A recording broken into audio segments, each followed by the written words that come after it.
चलो अब हमें 3 हम लोग पढ़ लिए हैं, 3 और पढ़ लेते हैं, ये टॉपिक हमारा क्लियर हो जाएगा। एपिथेलियम टिश्यू हमारा जो उपकला ऊतक है, एपिथेलियम ऊतक है, ये हमारा टॉपिक क्लियर हो जाएगा। चलो अब आगे पढ़ते हैं स्तंभाकार उपकला ऊतक। स्तंभाकार की आकृति कैसी होती है? तो स्तंभ का मतलब होता है इस तरह से लंबे लंबे, स्तंभ का मतलब होता है लंबा। तो स्तंभाकार उपकला ऊतक में कोशिकाएं कैसे होती है? स्तंभ के आकार किस तरह से होती है? कैसे होती हैं? इस तरह से स्तंभ के आकार की होती है, ठीक है, इस तरह से ऐसे स्तंभ के आकार की होती है। इसे हम लोग क्या बोलते हैं? स्तंभाकार उपकला ऊतक। अब दूसरा प्रश्न ये है कि ये कहाँ पर पाए जाते हैं? तो स्तंभाकार उपकला ऊतक कहाँ पाए जाते हैं? यह आमाशय तथा छोटी आंत की भीतरी दीवारों पर पाए जाते हैं।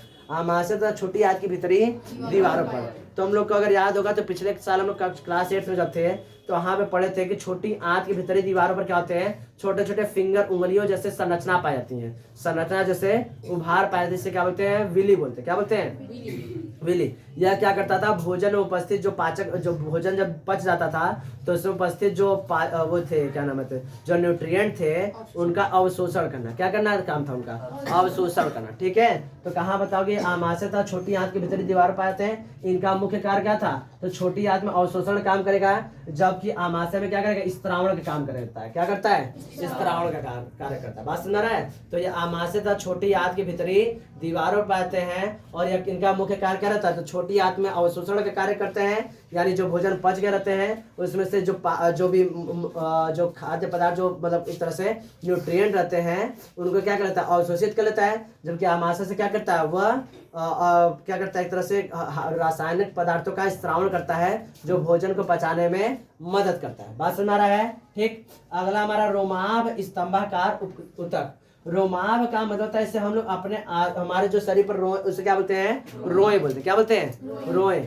ऐसे हिंदी भाषा में रोम बोला था। क्या बोलाता है? रोम, ठीक है। तो ऐसा स्तंभाकार होता है जिसके ऊपर रोम पाते हैं। रोम यानी बाल के जैसे संरचना, बाल के जैसे संरचना। तो इसे हम लोग क्या बोलते हैं? रोमाभ उपकला ऊतक। क्या बोलते हैं? रोमाभ उपकला ऊतक, ठीक है। ये कहाँ पर पाया था? श्वास नली तथा अंड वाहिनियों के भीतरी श्लेष्मक झिल्ली में। श्वास नली तथा अंड वाहिनी की भीतरी श्लेष्मक झिल्ली पाता है। इनका मुख्य कार्य क्या होता है? देखो रोमाभ क्या होते हैं? रोम जो होते हैं ये ऐसे ऐसे हिलते रहते हैं। क्या करते रहते हैं? हिलते रहते हैं। और हिल के इसके पास जो भी इससे पदार्थ जो भी गुजरता है उसको धक्का देके पीछे करते हैं, धक्का देके आगे बढ़ाते हैं। मतलब जिसको उधर बढ़ना होता है उधर की ओर आगे बढ़ाने का कार्य करते हैं। कैसे?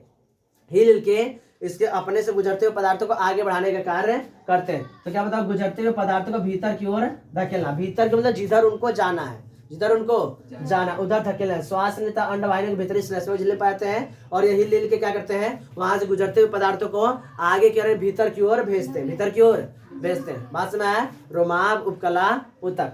नेक्स्ट और लास्ट हमारा है ग्रंथिल स्तंभाकार ऊतक। ग्रंथिल स्तंभाकार ऊतक। ये ऊतक ऐसे लंबे लंबे पाते हैं। कैसे पाते हैं? इस तरह से लंबे लंबे पाते हैं। और कुछ कुछ ऊतक इस तरह से ऐसे जिनमें क्या होते हैं? बड़ी बड़ी, इनमें कोशिकाएं भी क्या होती हैं? बड़ी बड़ी होती है। और कुछ कुछ में क्या होता है? इस तरह से ऐसे गहराई पाई जाती है। क्या पाई जाती है? इस तरह से गहराई पाई जाती है, ठीक है। इस तरह से ऐसे गहराई पाते हैं। इससे बोलते हैं क्या बोलते हैं? ग्रंथिल स्तंभाकार उपकला ऊतक। इसमें क्या होता है? ये कहाँ पाया जाता है? तो शरीर की ग्रंथियों में। शरीर ग्रंथियों जैसे हमारे शरीर में श्वेत ग्रंथियां जिससे पसीना निकलता है, तो पसीना का स्त्रावण एक ग्रंथि द्वारा होता है। किसके द्वारा होता है? ग्रंथि के द्वारा। इसका क्या बोलते हैं? श्वेत ग्रंथि। क्या बोलते हैं? श्वेत ग्रंथि। बहुत लोग का देखो कि स्किन जो होता है वो तैली होता है। क्या होता है? मतलब स्किन पर नाक के पास क्या होते हैं? बहुत ज्यादा इसका नाक क्या होता है? पसीना आएगा और वो तेल तेल टाइप का रहता है। कैसा रहता है? तेल तेल टाइप का। वह भी किसके कारण होता है? तो हमारे चेहरे पर तैलीय ग्रंथियां होती है। क्या होती हैं? तैलीय ग्रंथियां होती हैं जिनसे तेल का स्त्रावण होता है और चेहरा पर हमेशा क्या चिकनाहट बनी रहती है। बहुत लोग का चेहरा देखो क्या होता है? जिस चेहरे पर देखो हमारा शरीर, देखो शरीर का कुछ अंग जैसे हमारे हाथ के नीचे का हिस्सा यह ज्यादा काला होगा इन कंपेयर टू यहाँ का हिस्सा और चेहरे का हिस्सा। तो चेहरे पर क्या होती है? कुछ ग्रंथियां होती है, इसे बोलते हैं एकदम श्वेत ग्रंथि, जो उसको साफ करता है। क्या करता है? साफ करता है, ठीक है। और बाकी यहाँ पर श्वेत ग्रंथियां नहीं पाती है, श्वेत ग्रंथियां नहीं पाती, इसकी वजह से वो हिस्सा क्या होता है? काला रहता है। तो पैर के जांघ के बीच का हिस्सा, हाथ के यहाँ का अंदर के हिस्से से क्या होता है? यहाँ पर श्वेत ग्रंथियां नहीं पाती, इसलिए वो हिस्सा क्या होता है? काला रहता है। तो शरीर के ग्रंथियों में श्वेत ग्रंथियां तो अश्रु ग्रंथियों में यह पाया जाता है, जो जिसका मुख्य कार्य क्या रहता है? इन ग्रंथियों से कुछ पदार्थों का स्त्रावण करना। अश्रु ग्रंथि क्या करेगी? आंसुओं का स्त्रावण करेगी। पसीना का जो श्वेत ग्रंथि क्या करेगा, पसीने का स्त्रावण करेगी। जो तैली ग्रंथि हो जिसका स्त्रावण करेगी, तेल का स्त्रावण करेगी।